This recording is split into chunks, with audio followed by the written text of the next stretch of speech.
Saturday, January 6, 1979. The weekend didn't mean rest from Kuen Chai and Mei Ying's bus transport job, so they set out at 6:35 a.m., leaving all 4 of their children still asleep inside the flat. At approximately 7:10 a.m., Mei Ying called the home phone in the apartment to wake her children and tell them to get ready for school, but there was no answer. She tried twice more, but each time no one picked up the receiving line. Concerned, Mei Ying called a neighbor and asked if they would check on the children, but the neighbor was met with silence upon knocking on the door. It isn't until 10 a.m., 3.5 hours after the Tan parents initially left for work, that they returned home, where they found their children, not asleep, but viciously murdered.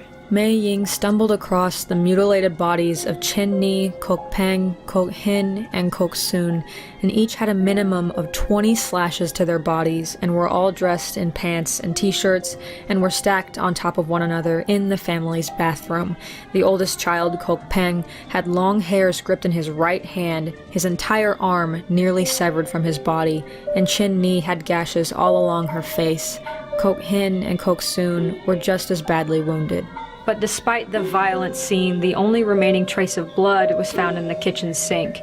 The rest of the apartment was immaculate, and there was no sign of forced entry, and nothing was taken, leaving stunned and disgusted authorities to believe this was no random act of violence, that the Tan's killer knew them, and later they would realize just how well. Following the murders, paranoia fell over the Block 58 flats. Wondering if there was a killer in their midst, the children were kept at an arm's length when they normally were allowed to play and wander on their own, and parents chaperoned their children to school. The investigation didn't do anything to dispel the idea that there was a killer among the residents. Due to the swift and brutal nature of the murders and the lack of forced entry, police felt the murderer likely knew the Tans very well, and that the entire massacre was premeditated, as there was little evidence of bloodshed left behind. Someone had clearly taken the time to clean up the crime scene and themselves, at least enough to not leave a trail before exiting.